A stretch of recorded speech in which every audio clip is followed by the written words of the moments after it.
Surf Curse is a band started around 2013 in Reno, Nevada, with members including drummer and lead singer Nicholas Radigan, and then on guitar and I guess backing vocals, but kind of lead vocals, Jacob Rubeck.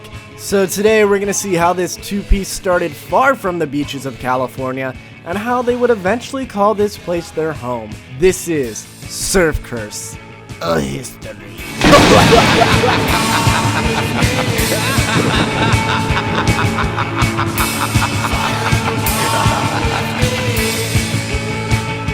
Nick and Jacob originally grew up in Henderson, Nevada. When Nick was 8 years old, he started taking drum lessons because his brother was taking guitar lessons and he didn't want to be like him. But once he reached high school, he realized he couldn't just play drums to write songs. So he slowly taught himself how to play guitar over the website Ultimate Guitar, learning guitar tabs from bands like Flogging Molly and System of a Down. Nick's high school band, called The Advertisements, played in awful places.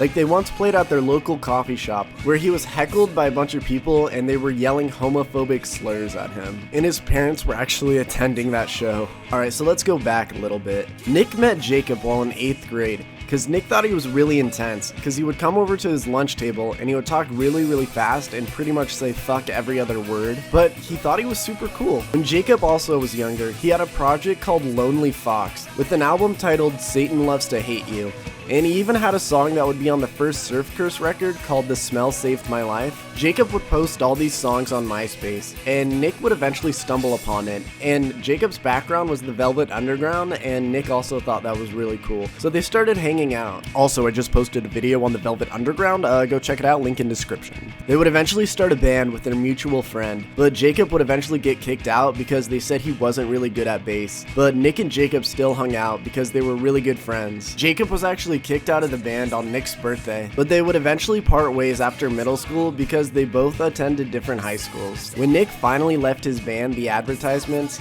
he received an anonymous message through MySpace, and basically the message just said, keep doing what you're doing, you're really good at music, and keep pursuing it. So it gave him enough confidence to start a project called The Nicholas Project, which he was about 16 years old when he started it. He bought a loop pedal and he started recording some tracks that he would release on MySpace and Bandcamp around November of 2011 to October of 2012. He would eventually later change the name to Televisions, and it's kind of spelled differently. There's pretty much like a backslash in it. He changed the name because people said the Nicholas Project sucked and no one would want him to play a show under that name. He said that they were right because he only played one show and it was at a hardcore house, and he only had a drum machine and he was covered in dry blood supposedly. People started giving him shit over the band Televisions because there was already a band named that. But he said he didn't really care and he said fuck it, and he named it Television because he wanted to record like 80s style dance music. Across town, Jacob was also working on a solo project called Casino Hearts. He would eventually release a number of singles and albums on Bandcamp, but he would eventually later on ditch the project because he said the lyrics were too personal and it was just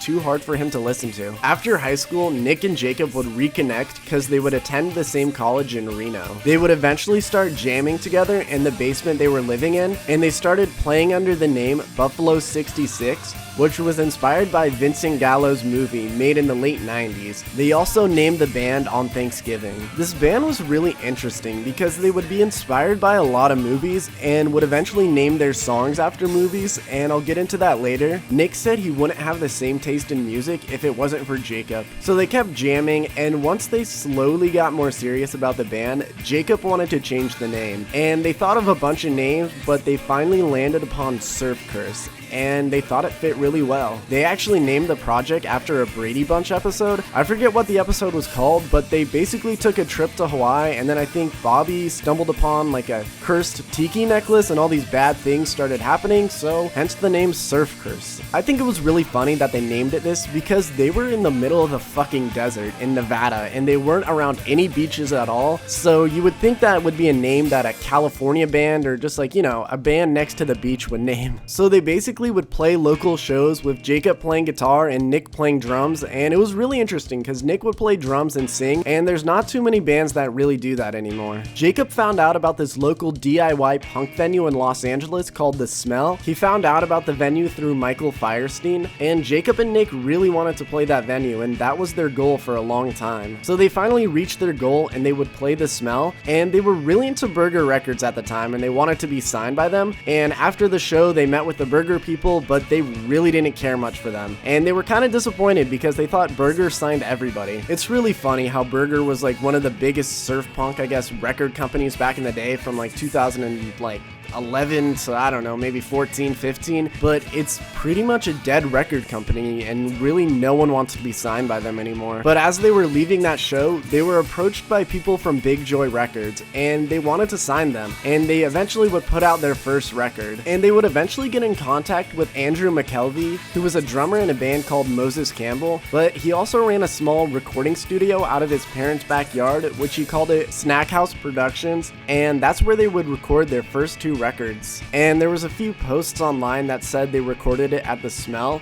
I'm pretty sure that's incorrect, because in an interview they said that they recorded it in the Snack House production studio in Andrew's backyard in North Hollywood. Anyway, it took them about 2 days to record everything, and then after a few months of putting things together, they would finally release it. And on June 21st of 2013, they released Buds through Big Joy Records. And when they were about to play their release show at The Smell, Nick was visiting New York for the summer and was living there, and he had to fly back to California to play the show and then back to New York. Their album was very lo-fi with beach pop melodies. The guitar was really fuzzed over, but the vocals were pretty comprehensible. Jacob and Nick were really influenced by Waves, and it totally tells on their first album, because if you ever listen to the Waves album, their first record and second record, it is very lo-fi and super distorted and fuzzed, and I think they got the idea from that. They have similar beach pop melodies and fuzzed guitar and kind of vocals. Obviously, Surf Curse is a little more comprehensible. They even said that they had a lot of influence from Waves. Anyway, how I was saying they were really influenced by movies and TV shows, one of their songs, Fire Walk With Me, was a reference to a Twin Peaks episode. And yes, Twin Peaks is a TV show, and I know there's also a band named Twin Peaks, but they are completely different from each other. The song Pony Boy is a reference to the book and movie called The Outsiders. The meaning of the song has to deal with a boy and a girl running away together and killing their parents and basically leaving without a trace. The song Heathers, which is one of my favorite songs honestly, is based off the 1989 movie called Heathers, which a teenage girl named Veronica is part of an elite high school clique along with 3 other controlling and manipulative girls whose all names were Heather. After falling in love with a guy named Jason Dean, Jason convinces Veronica to killing people with his revolver, including Heather, as well as others, and covering up the killings as a suicide. And the song is coming from Veronica's perspective. The song Goth Babes could have been influenced by the Waves song called Goth Girls. Again, how I was saying, the first 2 records that Waves ever put out have a very similar sound to the first Surf Curse record. The song kind of touches upon a kinky relationship, I would say, with him saying, "I wanna fuck till we're dead," and basically pour candle wax on my chest, and he also wants to listen to The Cure with her. Freaks is the most popular song,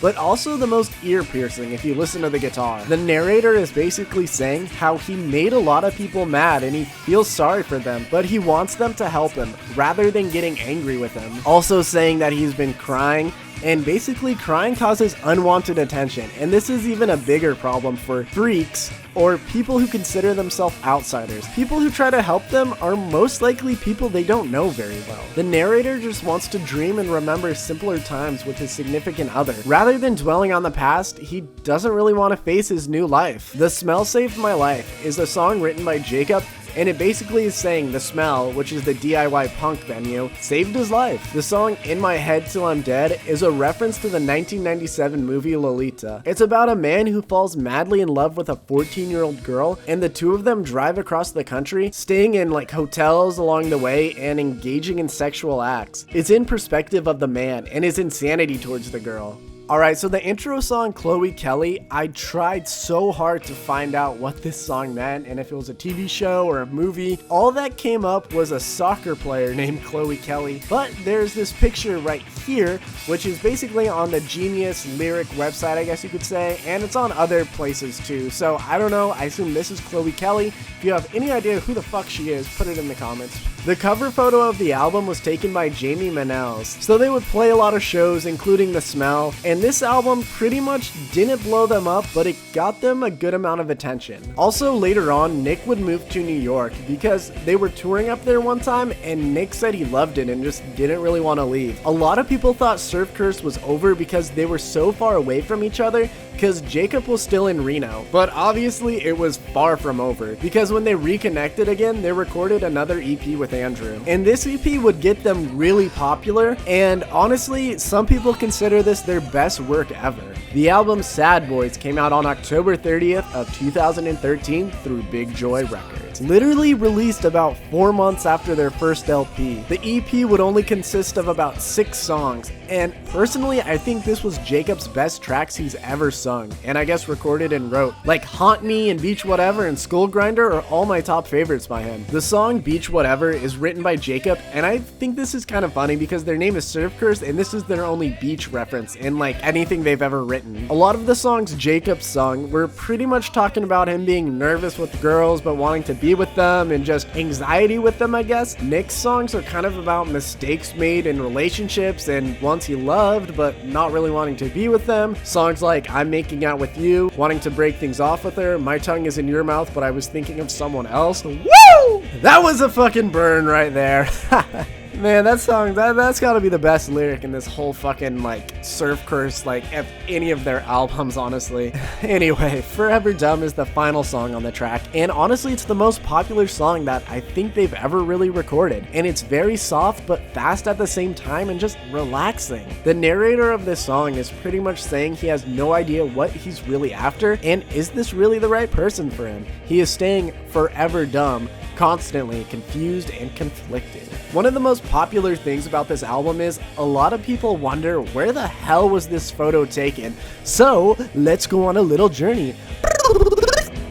Anyway, I'm on Google Maps right now, and basically you can find The Smell by just typing in The Smell, and obviously hashtag save The Smell. The Smell is pretty much dying, 19 years of downtown. I think it was supposed to be ripped out, but I don't know what's really happening to it.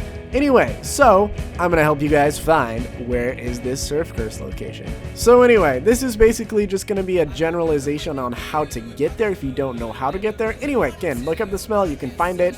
This is the venue. I think this was taken, around 2017. It says not our president because, you know, the whole Donald Trump thing was very popular back then. Fuck that asshole. Anyway, you know, you got the streets over here, you got the hotel, I don't even fucking know. So boom, you're at The Smell. What you're going to want to do is you're going to want to take a left, go down this street. It looks like South Main Street, I'm guessing. And you're going to go down, and right here at this shish kebab place, you're going to be taking a right, quick right there, boom. And Ricky's Tacos, and right next to there you get to Paracio's Restaurant. I know I did not say that right, but I don't know. Paracio, Paraianaso, I don't fucking know. Anyway, there's a parking lot right here, but you see where that chair is. That chair is probably not going to be there. You're going to want to take a right. Whoa, that's kind of a little too close. And oh my fucking god, we made it! Anyway, you're here. You're at the pizza place. I don't even know. It sounds like a pizza place, Italian restaurant. Anyway, the original since 1942, and you can start matching things up pretty much on where they took this picture, you know? And so pretty much if this is too close... oh, it's a Mexican food restaurant I saw up there. Anyway, if that's too close for you, boom. And boom. I guess that's a little too far. There we go. Boom. So yeah, you can find it right on, it looks like South Main Street a little bit, just a block away from The Smell again. So yeah, right by the shish kebab place, and you are pretty much there. Again, The Smell is right down here. I know it took a little bit of time to discuss this, but also it's just easier to look it up, so I thought this was interesting. Anyway, that photo was taken by Olivia Hemerator, and they would eventually go on tour still as a two-piece, and a lot more people were wondering why they didn't want anyone else to play with them or help. And Nick and Jacob just said they liked it because it was more of a challenge, and you had to focus more on the vocals than anything else. They also said the scene in Nevada is very small. They don't really like being there, but they appreciate growing up there and recording music there because they said if you grow up in New York or LA and start a band in that area, it just loses its authenticity. They They even said writing Surf Curse songs were just so easy, and it was just easy to write music with each other because they were so comfortable with each other. They said one time they didn't see each other for about 3 or 4 months, and they met up in Florida and they wrote a full song on the park bench within 15 minutes. Because Nick was living in New York at the time and they were still so far apart from each other. Nick couldn't make a living by just doing music. He needed a real job just because living in New York is so expensive. He was working as an office PA, and he worked on a couple indie movies too. He wanted to be a film major, he said, when he went to college, but I don't think he pursued that. And eventually later on, in his solo project, Television, he would eventually change it to Current Joys. And you know what? Since it's Halloween, I'll give you a brief summary of Current Joys. His name comes from a songwriter, Liam the Younger. It was officially inspired by a short poem he wrote. Quote unquote, "I'm glad I know I had it good, so when I'm old and sad, I can say I understood.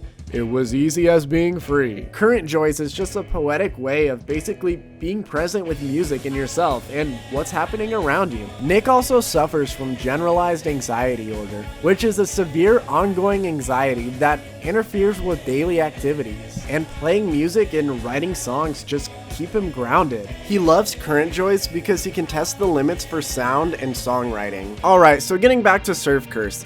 Their second LP, Nothing Yet, came out January 13th of 2017. And again, this was produced by their friend Andrew, and it was also recorded in his production studio. And the album cover photo was taken by Jade Manday. Nick said he didn't like the idea of the album cover being him and Jacob, but the idea kind of grew on them. They also released this through a new label they signed with Danger Collective Records. This album definitely shows a lot of growth for the band. There's not really any ear-piercing fuzzy songs that we've heard on their first LP. They cleaned up their sound but still stuck with their beach bedroom surf punk melodies. The intro track, Christina F, is a reference to a German film made in 1981. The movie title was "We're Kinder vom Berufszoo," and I probably butchered the hell out of that. The story is about a 14-year-old girl named Christina and her friends becoming addicted to heroin. The song comes from the perspective of a drug addict, singing "Killing my time, killing myself, killing my friends, I'd do it again." The song Generation Doom is a reference to the 1995 movie The Doom Generation. The lyrics in the line are saying "fell in love with Jimmy," etc. It keeps talking about Jimmy. There's actually a character named James Duval, I'm pretty sure. And if you didn't know, Jimmy could also be another name for James. Just like how people are named William or Bill, Robert and Bob, Richard and Dick, but I could be totally wrong, so that's just my thought process. The Strange and the Kind was influenced by the movie Dazed and Confused. The narrator is saying he's afraid to move on with his life because he thinks he's gonna forget all the memories, but if he stays, the visions of the past will consume him. The song Cronenberg is a reference to the movie director David Cronenberg. He's directed movies like The Fly, Crash, and Dead Ringers, and Dead Ringers is the name of the song that will be on their next LP. The song Nostalgia honestly is so fucking underrated. This is one of my favorite songs ever that they've recorded. The feeling of the song talks about reminiscing on the past, mostly a past lover, and how they're not 18 anymore and he's trying to forget all the memories. Kind of constant topic that's touched upon in Surf Curse songs. Personally, I think on this album, Nick's vocals dominated over the whole record, and this wasn't really Jacob's best record, and it kind of just shows that Nick is the more popular singer. Also in this record, they would also add more instruments other than just drums and guitar and vocals, and they just wanted to experiment with different sounds and wanted to record something a little different. So they would go on tour and they would finally add some more touring members with them. They went through a lot of members, but here are the ones that kind of stayed with them for a little bit. So there was Lily West, who played guitar for them for a little bit, and she has her own project called La La La La, I'm pretty sure. And then they had another guitarist join, Lauren Early, and she also has a solo project. And in one of the music videos, Christina F, she was one of the cult girls, I guess you could say, in the video. Nick also directed that, which is kind of cool. They also had Robert Tilden from Boyo play guitar for them, and they eventually had Jackson Katz play bass for them for a little bit, and he's a co-owner of Danger Collective Records. Then eventually on their new album, they had Reed Cantor play keyboard for them for a little bit, and he's another co-owner of Danger Collective. What I think is really cool, because I watched an interview with him, he's actually from Agora Hills, and it's kind of cool because I'm like 2 towns over from him, him, just another small town in Southern California. And there's not a huge group of people that listen to this type of music where we're from. It's nice to see someone from this small town kind of make it. Good for him. So later on, Nick and Jacob would finally move to LA, and Nick would leave New York, and they said they wrote their third LP solely in LA.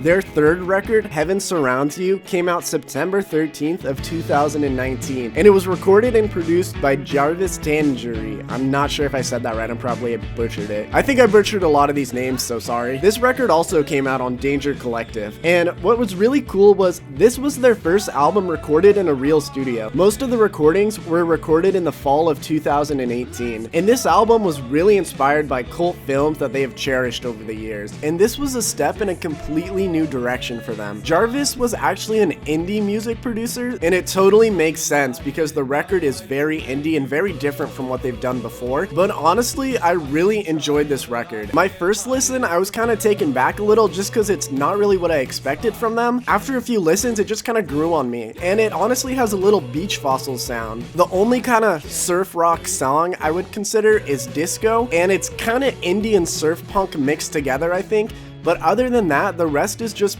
pretty indie. I think Nick was also really inspired by his Current Joys project and kind of mixed it with Surf Curse, and it turned out perfectly. It was a more polished sound, other than their traditionally rough and fuzzy sound. They were definitely trying to expand their audience with this record. One of their most popular songs, Disco, was inspired by a movie called Last Days of Disco, and the music video was inspired by a Hal Hartley dance scene. Not really sure what movie this came from, but I'm pretty sure this is the scene. One of their other most popular songs, Hour of the Wolf, was inspired by Ingrid Bergman's movie about surrealism and spiritualism, about a fucked up relationship or failed marriage pretty much. Also, the intro song, Maps to the Stars, was also the movie by David Cronenberg. The song's about kind of being stuck with the spirit that you love, a relationship where you can connect on so many things, but it also can lead to your demise. The song Labyrinth is also pertaining to a movie, but Nick said he never even saw the movie, and he wasn't even trying to reference the movie at all. Nick said he likes referencing movies because he can hide from what he's really feeling at the time. Jacob also stated that they aren't really moved by movies, it's usually something that happened in their own lives. The song Trust was a reference to the Hal Hartley movie. Again, he said he never saw the movie, but he watched the trailer, and he also watched a 10-minute collaboration video of the best Hal Hartley movie scene, and he said he pretty much had that on when he was writing this song. Midnight Cowboy was based off the 1969 movie, and that movie also won an Academy Award. The song Opera was about a 1991 mystery crime movie. Obviously, there's still more information coming out about this album given that it was only released about last month, but this was a good amount of information, but still, there will definitely be more coming out. So they're actually touring right now, and they're touring with a full band, and I know they have more touring members, but I'm not 100% sure who they exactly are. If you know of any new touring members, put it in the comments section below. And I've seen that they have a drummer play when Nick is just solely singing, and I'm not 100% sure, but I'm pretty sure he's a touring member with Current Joys. Alright, so let's get into some fun facts about Surf Curse. Nick actually shares a birthday with Elliott Smith,